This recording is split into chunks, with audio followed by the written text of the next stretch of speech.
Lucy, so when you hear progress is the only goal, what comes to mind for you?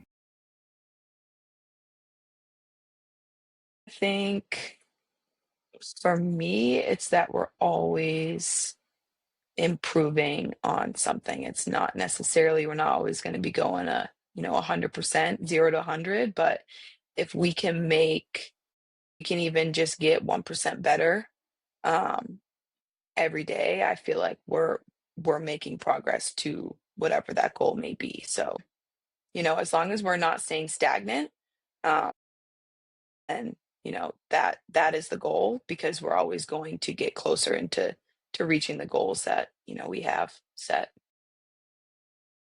But I feel like in today's time, when people hear that, we have a lot of issues within ourselves. And I think the biggest thing that we have a problem with is our confidence because we want to achieve that goal. We want to get 1% better, but then like I'm so insecure about making mistakes and failing or whatever. And so when it comes to confidence, how would you define, or like one of your players came like, hey, coach, I hear this word confidence get thrown around a lot, but I'm not sure what it exactly means. So if you could give your own personal definition around it, how would you define confidence? I think for me, especially that I've kind of, I feel like growing up, you have a idea of what you feel like confidence is, and I think now, kind of being an adult and being in a career and the career that I'm in terms of training, has kind of shifted, in that having confidence in what you're doing and trusting what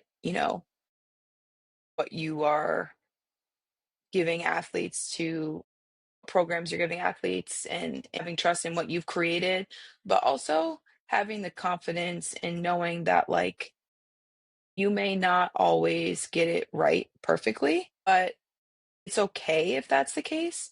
You have confidence in what you're doing, and you're also not afraid to admit when you may be wrong, or you also know that if there's a better way, you find a better way to do things, you're confident in what you know, and you're able to admit to those things, so that, like, say I'm training, and I see a better way than what I'd maybe done the year before. I know that, like, okay, it's okay if that was kind of what I believed then, but now I know I have more information what I believe now, and I can, feel confident in what I'm giving. Yeah, that's one of the things I've been learning the older I get too is that we kind of, I'll speak for me, like when I was younger, I used to think confidence was kind of like not making mistakes. It was almost perfection. But the older I get, I realize that it's not necessarily that you do things right and you're perfect, but you're willing to adapt and adjust to say, I can miss this shot, but I'm confident the next one's going to fall. Or I can make a mistake as a trainer and I miss with this entire session. But I know next time I can come back and say, hey, okay, I messed up, but I know that that's not defining me. The mistakes don't define me. And so when it comes to you and being a strength conditioning coach, how do you kind of build in that with your players that you're training and working with and say, hey, we understand that you're not going to be perfect and you're going to make mistakes, but how do you kind of train them and coach them to bounce back from that and build their confidence when you're doing that? I think a large part is just, like, not only kind of what I'm giving them, but being able to build a personable relationship and the energy that I bring. Because I, which is funny that we're having this, because I feel like I just went through this last week in some of my sessions. But, you know, I established it early on, like, not every day is going to feel like 100% day where you are getting the best lift that you've gotten, or the best encore work that that you've had thus far. You're making all your shots in that training session. But part is just, like, we're showing up for what we need to be doing, and also being able to have that dynamic. As a trainer, I always, as a strength coach, I always want them to feel, all my athletes, that, like, they can come to me of, like, you know what, I don't feel great today. And within that, being able, if I'm confident in knowing what I'm doing with my players, they're also, a big part of being a strength coach is being able to adjust. And the more confident you are in what you are doing, you're not feeling like you have to, oh, well, this was the exact plan I had, I have to follow that. There's no way that, like, I can't. We're going in, we're doing this lift, we're doing this many sets, we're doing this many reps. Part of such a large part is like there's uncertainty of, may have an athlete come in and like be in a lot of pain or have done something on court and I have to adjust on the fly. And so the more confident I am in knowing like, okay, we can adjust, that also then makes the athlete more confident in like, okay, I know today I have 100%. I feel great. I slept great. I'm ready to put in the work. And other days they may come in like either I'm incredibly sore, or like mentally I'm just not there right now. And being able to still know that what our goal to get out of the workout is, that we can get out of that, but it's again not going to look the same every day. And so I feel like having that relationship, and as you build that rapport with, your clients and your athletes, that they are then more motivated, when they're there 100% and have the confidence to get through it. And then, you know, on the days that maybe they don't, we adjust where we're still getting a really solid lift. But, maybe we had to adjust a little bit here or there. Maybe we had to extend the warm up by 5 minutes because we needed to get a little bit more stretching going, Mhm. maybe some breathing, like just, you know, being able to be confident in what you're doing is also benefiting what they're doing in the weight room. They know if they're getting stronger and they're going up on weights, they know that that's going to impact whether they're, a guard or a post, how they're getting stronger going against the defenders that, they go up against. So I think the best way to kind of have confidence and instill that confidence in the people you train or work with is to be able to exemplify it yourself. So, you know, there are certain days I don't have as much confidence and there are days that I have a lot more of it, but it's my job to show up and be an example of that so that that is what they're seeing every day. I can definitely feel that because not too long ago I had a session with one of my players and he plays baseball too. And so he had not an injury, but his elbow got kind of messed up doing baseball. So he had the session and he was like, I'm just, catching how you doing, man, everything good. He's like, yeah, besides my arm being hurt. I'm like, what happened? Okay, hit with the baseball and this happened. So in the moment, in my brain, I'm coming into it, the plan, what we're gonna do for the session, and had to adjust on the fly. Like, oh, all right. So you can't really use your arm to dribble as much. So that sucks. You can't shoot because you Yep. can't bring your arm all the way. All right, let me rework my entire plan now because that took out a good 2/3 of what I wanted to do. But if I was me when I first started in a situation, I don't know if I would have handled it as well. But it took the accumulation of reps to know what I'm doing and build confidence in myself to be able to adjust on the fly like that. And sometimes I'm going to a session like, hey, what are we doing today? I'm asking them, like, what are we working on? Like, of course I have a plan, but I like to see where their Yeah. brains at to see, like, what do you want to do? Do you have things in mind? Most of the time they say no, they don't understand. But I'm going to keep doing to keep pushing them, like, hey, think about your game more. Think about this more. Think about that more. But I think, like you said, that confidence in me that I exude builds confidence in them to have confidence in me and in themselves. And I think that's a big piece of what confidence is because if I'm a confident person, I'm either going to build more confident people or attract more confident people. So I think that's important for us to be as someone that players look up to not be faking confidence, be like the fake bravado, whatever confidence thing, but just actually be a level of confidence because they're gonna thrive off of that and build from that too. Definitely. You ever stepped on the court and it's almost like you forget how to hoop?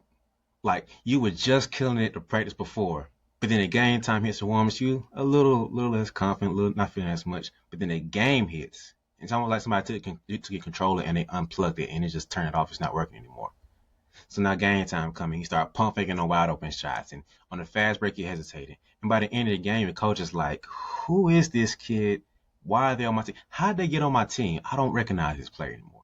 It's almost like that Space Jam scene when the NBA players got their talent stolen by the aliens, and they start looking around like, "Where am I? What is going on with me?"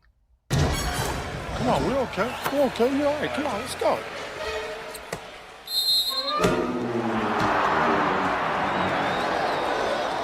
Come on, Patrick, it's showtime.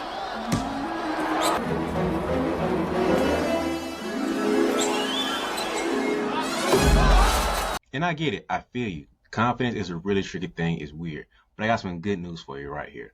You don't have to hope to feel confident every game because I made something special just for you. I have a pregame and a postgame checklist for your confidence. All right. It's the things you can do before you step on the court to make sure that you feel confident and to bounce back after the game to make sure that you're always improving and building your game. So hit the link below and it'll be sent straight to you guys. And it's going to help you out so you don't feel like that 2K player that's just glitching in the middle of the game anymore. And his name is John Cena!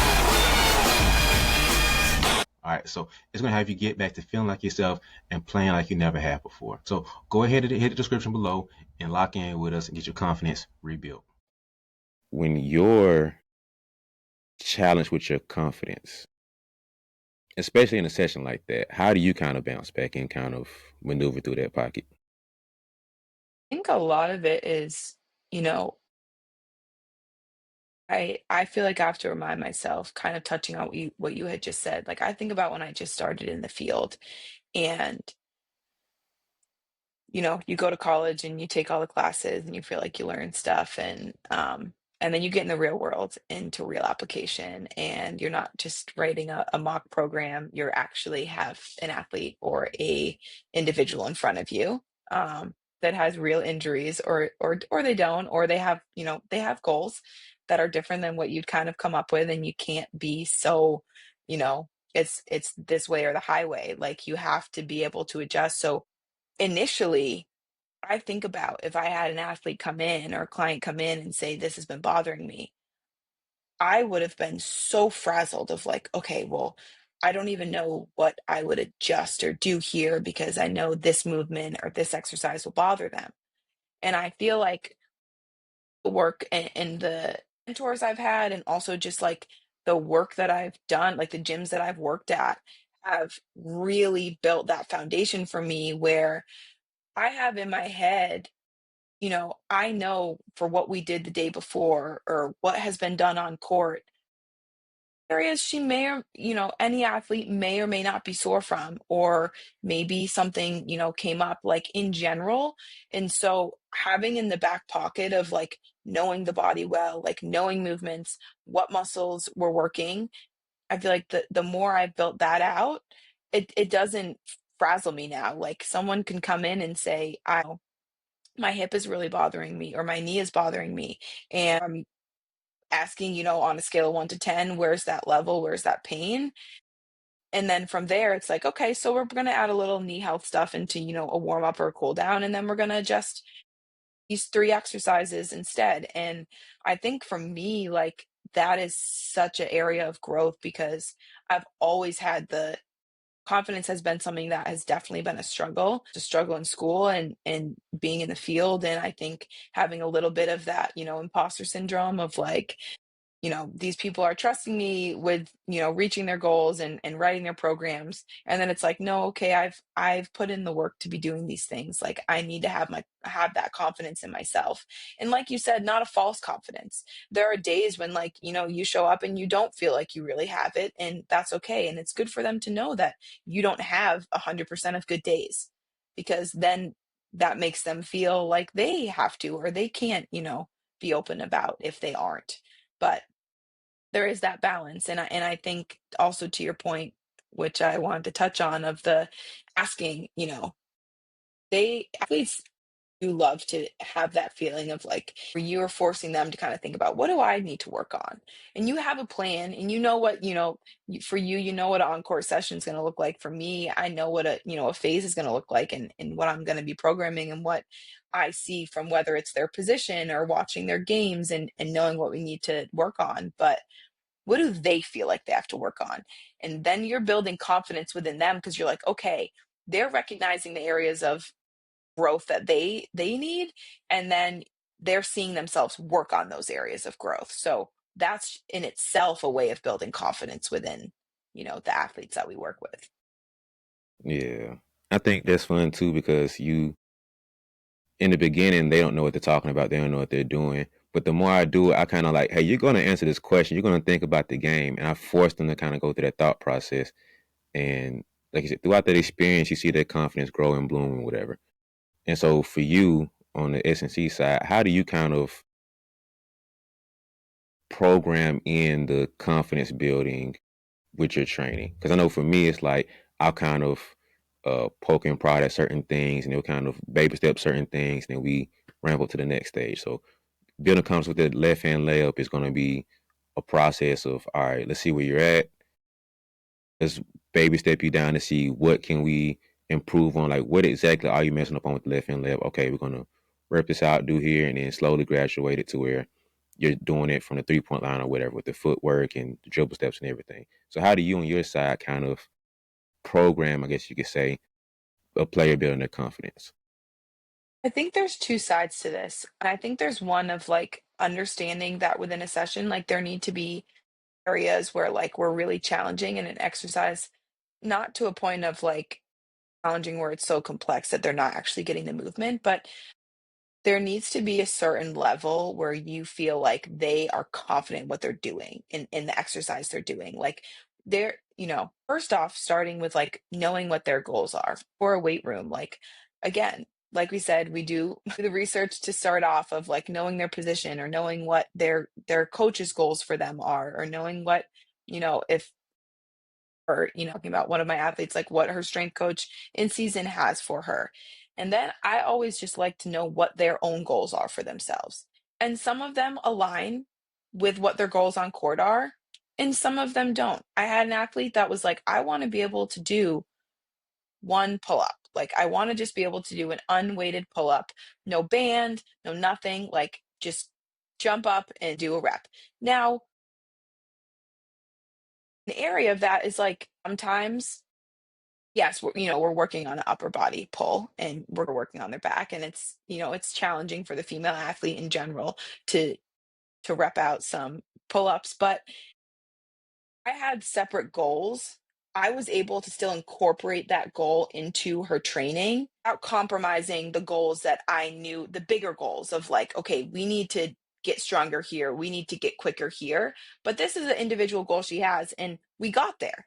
And it was like the most excited she'd ever been of like, oh my gosh, I can't believe I just did one of those. And yeah, was one pull up going to drastically impact how she was playing on the court? No, not it was not something that was directly related in that sense, but it was something that gave her so much confidence of like, wow, I've been putting in the reps, I've been doing ISO holds, I've been doing just the like slow controlled lowers, and now I don't need a single band. I can go up, put my hands on a bar, and pull my body weight up. So I think it's a combination of like you're not ever wavering from the goals that you know that you need to reach for them to improve on the court, but you're also paying attention to individual goals they have, and as long as they aren't contradicting the goals that you have for them and where they need to get, to incorporate them into their workouts, because that was just like such a pivotal moment, an exciting moment for this athlete that, again, like I said, wouldn't really impact, how well they're doing on court, but it gave them a lot of confidence in the weight room of like, wow, I had this goal, I put the work in, and now I've accomplished it. What is it about ladies and want to do pull ups? I had a homegirl I was training, and that was a thing for her too. Part of me kind of gets it because it is cool to see yourself, pull your body weight up. Like the trainer side of me understands, like doing a pull up is very impressive.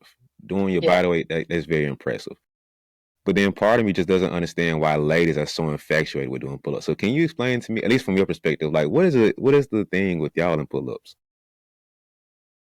I feel like it's similar pull-ups and push-ups. And I think like these body weight exercises that like in general, not trying to like stereotype in that way, but they're two things that tend to come a lot easier to the male population. Males aren't naturally necessarily like, females love to work, lower body, love to, I think it is more coming from this like, okay, I can do my body weight. A lot of people think that females can't do a push up or do multiple push ups or do a pull up.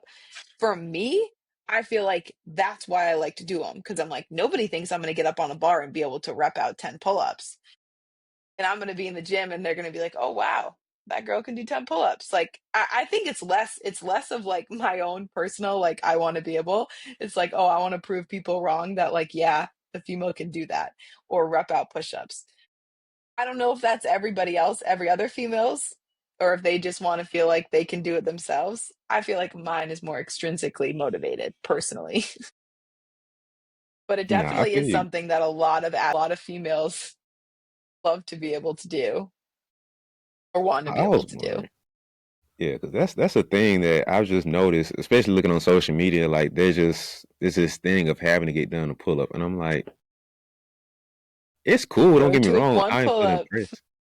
Yeah, but it's like, why? That's what I wanted to understand. Like, why is it such a big deal for y'all? So I guess I can understand that of guys just being like, "Ah, she can't do it," and you see her just ripping it out and just going crazy, and I'm like, Think about to look in the gym and just see some female go jump up and rep out no band 10 pull-ups. You'd be kind of impressed.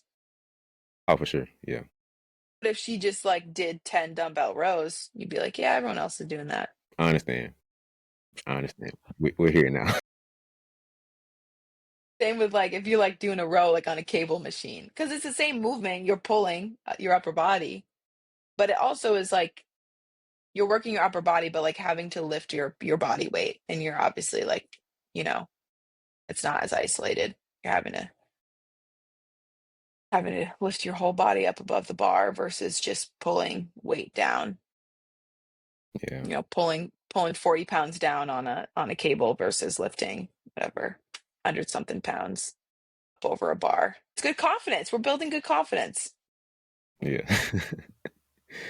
From your experience, have you seen a difference in the guys and girls' confidence level when it comes to working out? Yes, I think so. My experience before kind of focusing more in on basketball players in specific, I was at a gym for 4 years, of which I still work remotely for.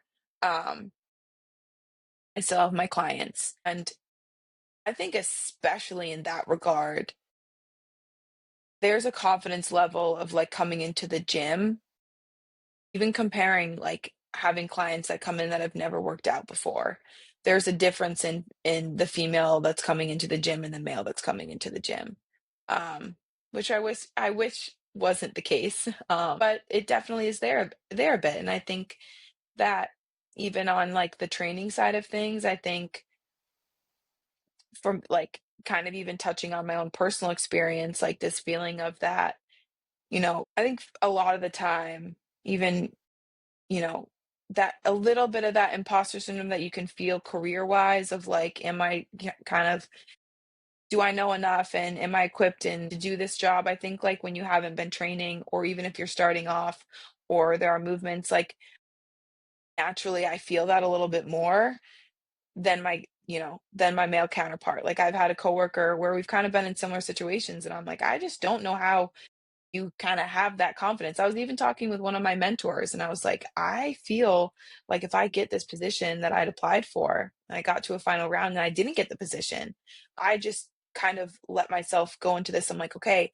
I'm getting to the next round. I'm like, am I cut out? Like, do I have enough knowledge to be in this role and be successful in this role? And talking with my mentor in this scenario, he was just basically saying like I knew that, there were people out there that were smarter than me here and they knew more than me there. But I just went in with like, all right, I'm here for a reason. And I'm like, and I think that there is, and I don't know if this is more just kind of like being a female, definitely in a naturally more male dominated field of having that little bit of that imposter syndrome, not feeling like, I know quite as much. And in terms of that training side, I feel like we can naturally feel that way a little bit as well. Thankfully, I feel like we're kind of getting, as we talk about even just like men's basketball, women's basketball, I feel like in training it's less and less that we're putting this of like it's something that males do more than females. I feel like when I'm working with athletes, they've done some amount of training before. So there's less of that like confidence piece. But I think when I've worked more with either former athletes or general population, that is the case in terms of confidence wise. And that's a large part of being in this field of being a female. I want females to feel that way. I want them to come in and feel confident and feel comfortable in the gym, in what they're doing. So yeah. Sorry, I went on a little Do you tangent there. Nah, you good, you good. I like the tangents. But when you're working with the ladies, do you have the body issue things like I don't want to get too bulky and look too masculine? Do you deal with that a lot? I have a handful of clients that are very much that are still stuck on that a little bit, and I try and remind them, it's not gonna happen.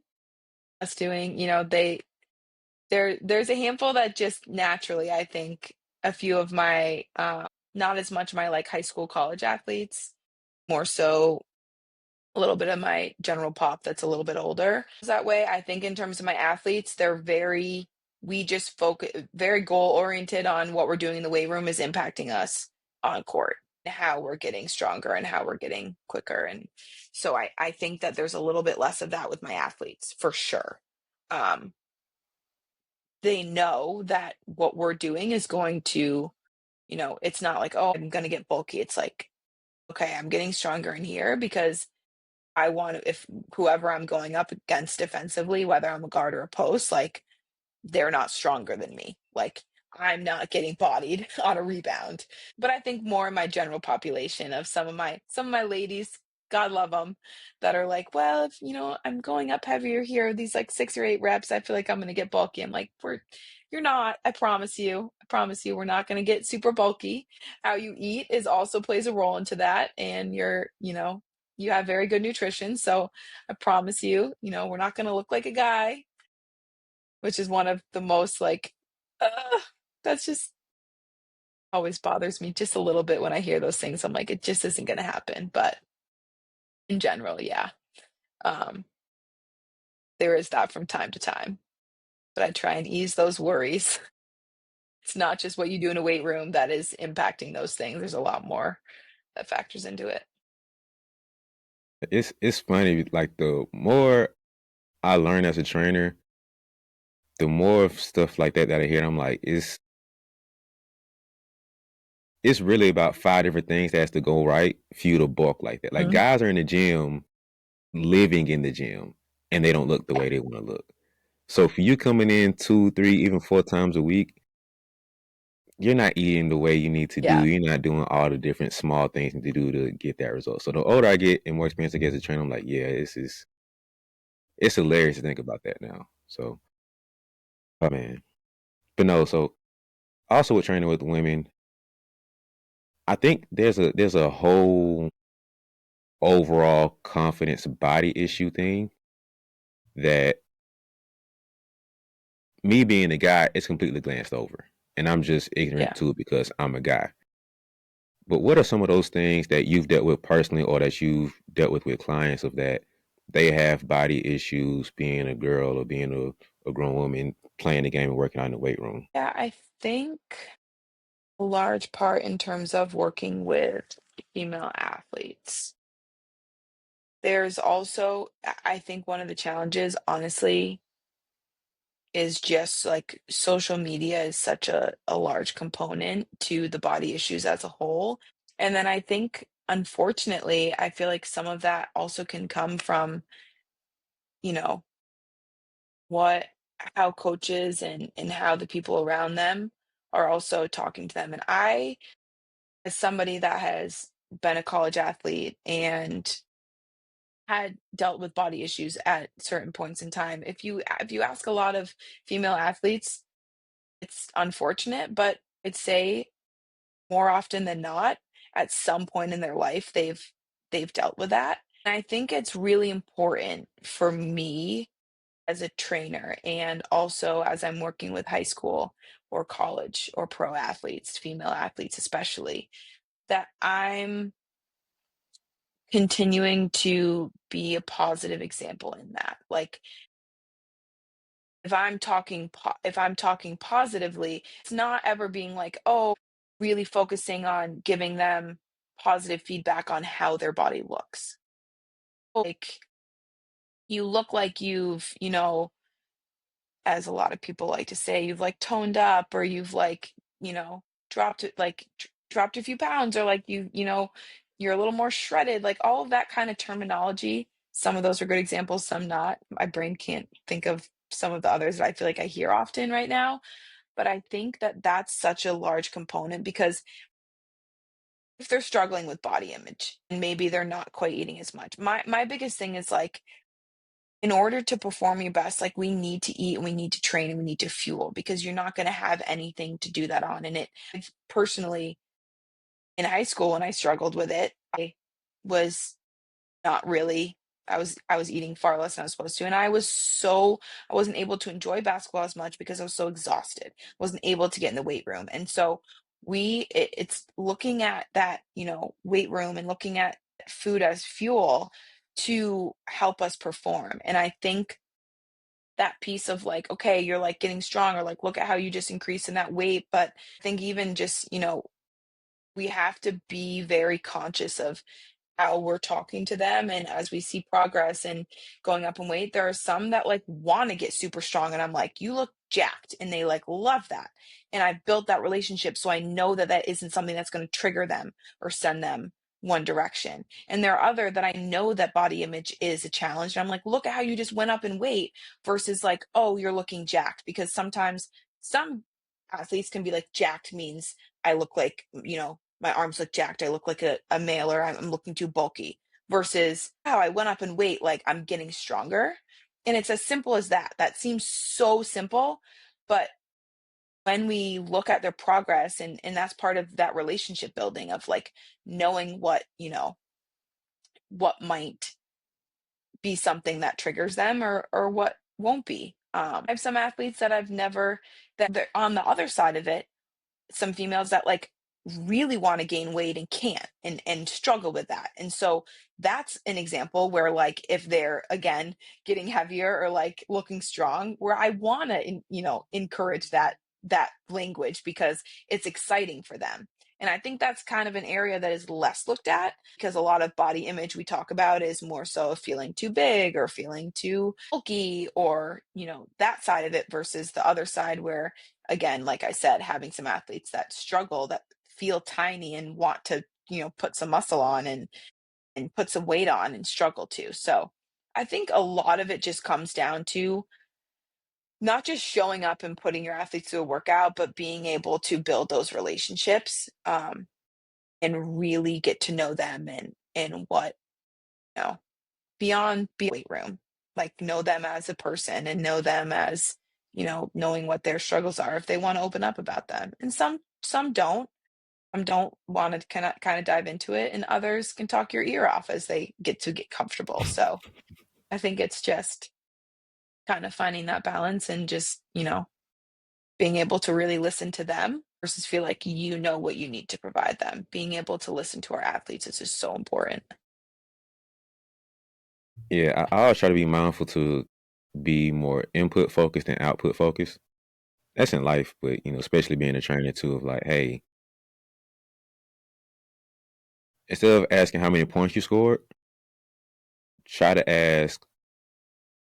Of course, we have specific things we're focusing on and like different individual goals we want to hit, but I still try to ask specific, like, did you really give your best that game? It sounds Yeah, cliche and corny, but that matters because you could have scored 20 points, but today's game you can snowbird and just have your points come from that, and it's not really impressive, 100%. especially when you play college ball. Like that's not going to do anything for you.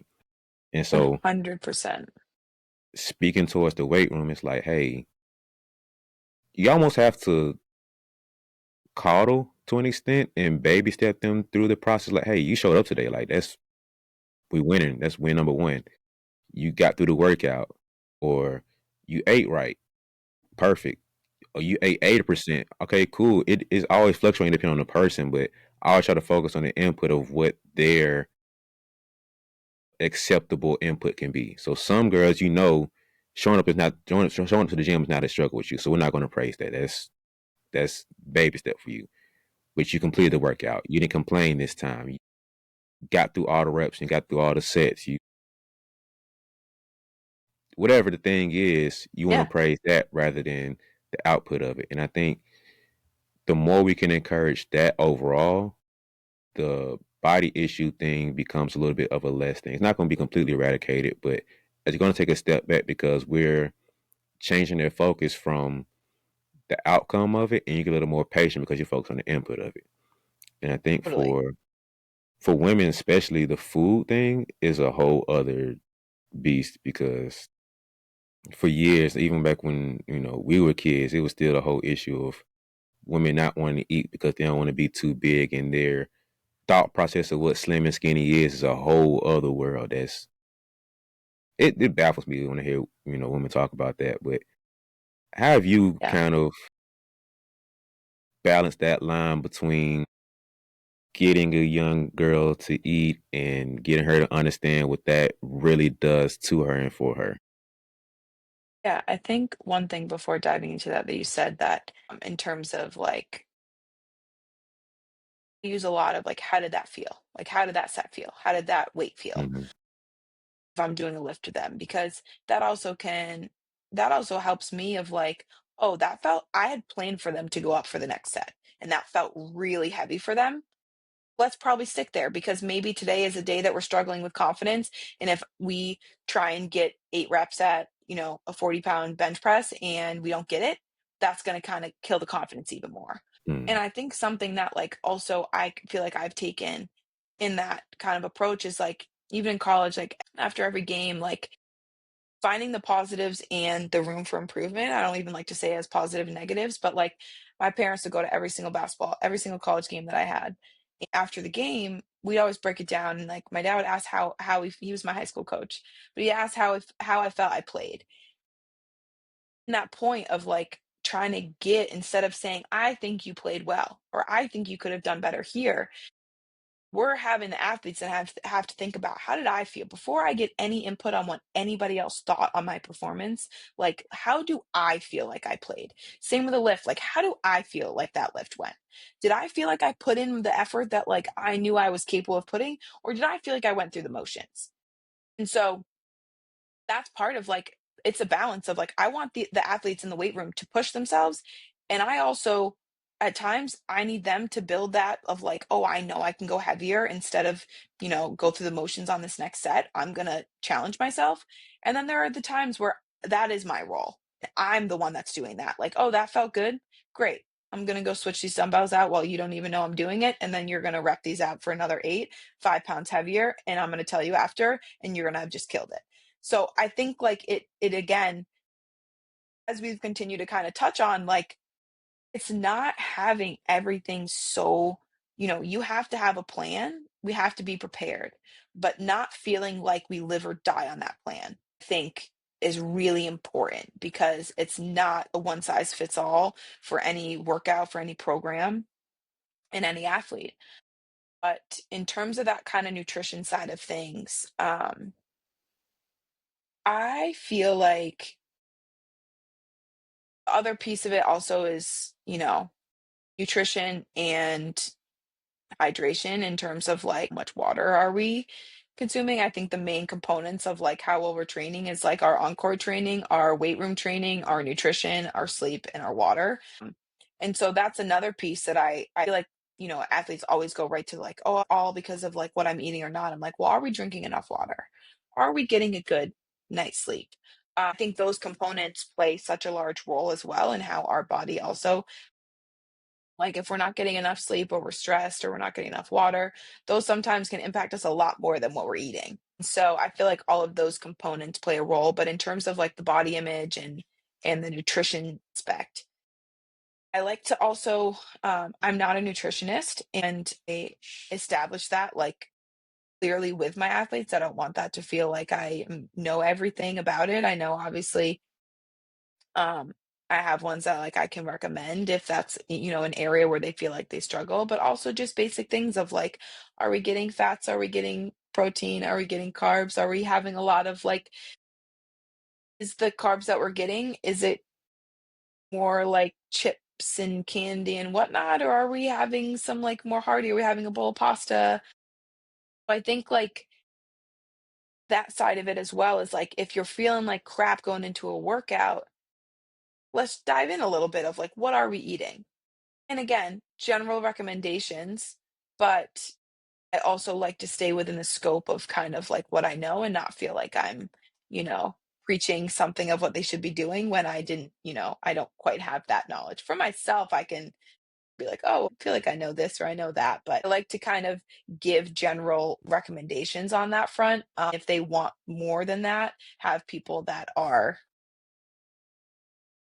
more equipped to give them that feedback and give them, you know, more expertise. What you just said right there is kind of, you mentioned imposter syndrome before, and I think that's kind of perfectly how I think about it as. And sometimes we have to admit that we relatively are an imposter, and that's okay. Yeah. But I think about it as we envision ourselves as being like an expert. So I'm the expert trainer, I'm the expert coach or speaker, this whatever it is. And we don't want to be called out as an imposter or a fraud.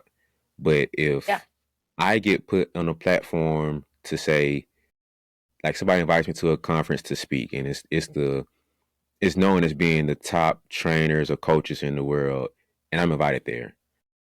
I'm not gonna feel like I belong because I don't feel like I belong. You know what I mean? It's not just, it feels weird, but at the same time, if I took into the mindset of I'm not a pro, but I'm invited here and it's cool, Yes. I'm just gonna say, hey, I'm gonna be real with all of y'all. I don't feel like I belong here. I'm just learning stuff like y'all, but I'm gonna tell you what I've done and what works. And I think framing my mindset around those things helped me not feel like an imposter anymore. So there Yes. is a level of I don't belong here, but I'm like, well, it's true, but I am here. And so I'm accept whatever mistakes and failures come with it. And that kind of rebuilds my confidence in the process. Because if I frame myself as the master and as the guru and I make a mistake, now in the back of my mind, I'm like, did they catch that mistake? Now I don't feel like I'm the guru anymore. But if I already Yeah. pre-frame my mind and say, I'm just here, whatever mistakes happen. And because I'm not perfect, because I'm not a level 10, I'm coming in at you with a level 4. Anything that happens above a 4 is great. So if I do amazing, I kill it, cool. If I do terrible, it's like, well, I'm not perfect. I told Yep. you guys, and I told myself I'm not that. So it helps me personally keep my confidence intact to where I'm not shaking one way or the other. But that's just personally how I see imposter syndrome. So Yeah. On that, I think that's you hit the nail on the head of like I can feel like, okay, I'm in this position, like I don't feel like I even like I look at everyone around me and they have all this more experience or they have these higher degrees and all this and I'm like, okay, I didn't just end up here by chance. Like there is some level of a reason as to why I'm here. I'm going to trust in that. And I think it's this other piece of like I'm not afraid ever to say when I'm wrong or admit when I'm wrong or when I know like I believe something and then I am proven that, what I believe was wrong. And I think in a field that's ever growing, like I feel like the more you learn, that opens the door. When you don't know much, you kind of like don't know what you don't know. And then as you continue to learn and grow in a field, you're like, wow, okay, I'm now realizing how much that I still don't know. And there's a lot that I do know, but there's a ton that I don't. And the only way to continue to learn is to put yourself in those positions where you aren't the person that has the most knowledge. Like every time I surround myself with people and I'm in a room with people that know more than me, all I'm going to do is learn. And maybe here and there, I may say something where I'm like, oh, that was wrong. And, maybe people are like, I don't know why she thought that was right. Who knows? I don't really care because I'm surrounded by people that I'm going to learn from. If I'm only putting myself in rooms where I'm the one that knows the most, okay, yeah, maybe there'll be that like confidence piece of like, yeah, I know a lot here, but in the grand scheme of things, I don't. There's so much that I still have to learn. And so I'm never going to make that growth if I'm not around people that are going to help me get there that do know more and are able to share that knowledge and teach me something I may be wrong. And they're like, instead of just telling me I'm wrong, let's dive into it. Like, I can see where you felt like that was, say this was the right exercise for here, but I would do this. And then I'd say, well, why would we do this? And we dive into it. And so I think, again, there's always that little bit of, that the confidence piece that can have confidence and there, sometimes when you put yourself in those uncomfortable, that's when growth happens, is when we're in uncomfortable situations where we know that we're around people that are and we're surrounding ourselves with people that are smart. And I took a course about a year ago, and again, just listening, it's this really good course by MZ Najim. He was in the NBA. He was the youngest ever head strength coach, and now he's um head of performance in college. And I remember like getting onto this course and everyone giving their backgrounds, and I'm like, oh my gosh, I feel like my background compared to so many others was like not at that level.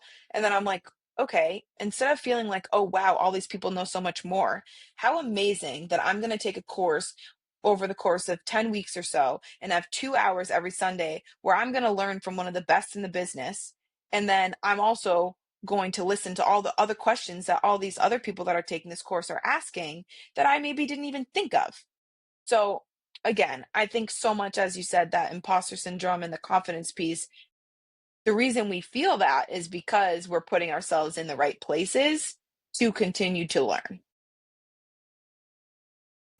I can't remember who came up with it or exactly what it's called, but to kind of give a dumbed down version of it, he said to an extent of there's a perfect zone of growth that you want to hit. So it's like there's a circle of your comfort zone where you feel comfortable and you Yeah. feel confident.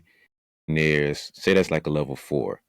And then there's 10 of being super uncomfortable. You want to find a perfect spot for you between that Yes. 4 and that 10 to where you can still grow and improve. And I think sometimes that imposter syndrome kicks in when we try to go to level 10 Yeah. or a level 9 or level 8. But if we can 100%. stick comfortably, it's like, let me just go to a 5, let me just go to a 6, maybe a 7, then you can Yeah. still feel awkward enough to want to keep growing, but not feel too awkward to where you want to recede and go back. Like same thing you lifting weights. Like Exactly. you can't bench 135 your whole life. Like you're not going to keep growing doing that. Like at some point you have to put weight on the bar, but you're not going to overdo it and go to 225. Yeah. Like you can't just jump from 100 pounds like that. So Exactly. slow you put on 5s and 10s and Yeah. 25s, and at some point you level up to where you can do that rep. So if we At can take 225. analogy to life and just, we can bench that at some point, but you want to progress your way there to slowly get out your comfort zone and say, okay, I did 3 sets of 10 of 135. Great. Now me being a strength conditioning coach say that was cute. Throw some tens on the side. Now we got Yeah. 155. And it's like, hold on. Then you realize you can't do 3 sets of 10 no more. You drop down to doing six, maybe. So now you have to rebuild and rework that, but you keep expanding that zone and that lane. So that's just kind of how I've given that analogy of that comfort zone of growth to where you can grow comfortably enough to do it, but not too uncomfortable where you feel awkward and you feel stagnant and you just go back into your shell. You can't do anything. Totally. And that's back to the first thing that you asked me in the beginning in terms of like progress. Like we're not, not every day is going to look the same and it's not going to be perfectly linear. And some jumps are going to be bigger on days than others of like, but progress is the goal. Like we're not trying to get perfection, and we're also not trying to I think that's one of the things that I love about this field of like that is what's most enjoyable for me. I feel like I love seeing the way of like, yeah, everyone likes something, happen overnight and it can feel cool and from one day to the next, but like I just think about like having someone in the beginning of an off season and then seeing where they get to as they're going back in season. Like that whole process of seeing them continually put in work on the days they wanted to, on the days they really didn't, on the days that they felt mediocre. Like we make that progress slowly, and some days it's 5% progress, some days it's 1, some days it's 10. But if as long as we're not going backwards, we're not getting into the negatives, this is progress. It's not going to look the same every day. But then you look at day one, and some days it is only 1%, and you're like, well, did I really feel like I made much progress here? Maybe, maybe not. Maybe I didn't. But if we look at day one off season and then we look at day 100 off season, look at the progress we made in those 100 days of getting in the weight room. Like, I think yeah. Yeah. That's the fun part too, because in the moment, sometimes you don't feel that progress and that growth. especially if you're dealing with your confidence or your discipline or whatever. But over Yeah. time, you really do grow a little bit more, and you finally see it. It's just being patient in that process to know that, okay, at day 10, let me check in. At day 25, let me check in. Day 30, 50, 100. And it's just being patient enough to get to that point to where you see the change and you see the growth, to where you look back at day one. Okay, all right, that 1% did matter. Yeah. Okay, 1% over 100 days does something. But Yeah. if you think about compound effect, it's not going to be just 1%. Some days it's going to jump to being 5% and jump to be 10%. So it's just being patient enough to get to that point to where you can compound and it can just jump for you versus being stagnant of just, oh, it's only 1%, so I quit. Oh, it's only 1%, so it's not worth anything. But it's a difficult process, but that's why only a select few can really make that level of growth, because it's a whole mental gymnastics you got to play to get there. But Absolutely. it's fun. But I got a couple more questions I want to ask you. Being such a great strength and conditioning coach that you are, have you had? I know you're gonna like that one, but have you seen yourself in one of the girls or guys that you train? Because I know I have. I've seen moments of me like, man, I remember when I was at that age or when I was at this phase. Do you see yourself in the kids that you work with? Yeah, I think definitely. And I think a large part is like see it and it's exciting. And then it also, in some of the athletes that I don't, where I'm like, wow, this is motivating for me right now because I feel like just like seeing the work that some of these athletes put in, I'm just like, this is motivating me at 27 years old and being well out of college and not being a competitive college or pro athlete or high school athlete anymore. I think I didn't grow up. I think the other piece is like, I didn't grow up having the training that I'm giving to a lot of these high school athletes. And I think one part of for me that's been, this ties back into I also teach, but working with some kids and being able to kids that maybe don't have the financial means to be able to have a trainer. I grew up and I didn't have a strength and conditioning coach that I was going to in high school. And I actually went to a college that didn't have a strength and conditioning coach. So I think in terms of that side of it, I didn't really have any of that myself. And so I like to be able to like being able to see the effort that these kids are putting in and the time. I being an athlete and putting the work in and doing what I knew. But again, doing what you know yourself, in high school and college is very different than working with somebody that's in the field and went to school for it. And has continually like, you know, tried to progress and get experience. So I think gives me an appreciation for all the kids that put the time and effort and make the time for it. And also motivates me at this stage of like they're putting in the time at a young age because they want to get to the next level. They're doing their part. I need to keep doing mine. I need to keep educating myself. I need to keep, growing and learning and doing all of that. So I feel like kind of in that sense of it, like there are kids that definitely have same similar personalities to I did to what mine was in, high school and it's fun to work with them. But I feel like because I didn't necessarily grow up with those experiences, it's motivating for me to kind of keep doing my part and give them credit that, they're putting in the time. So if you could go back to younger you, let's say 15 years old you, if you go back to her and talk to her, she was dealing with her confidence, especially the body issues, everything we talked about. Yeah. What would you give her as advice to say, hey, you need to know this. Like, this will change your mindset. This will change your life if you understood this thing right here. I really think that it's feeling okay to not have it all figured out and also looking at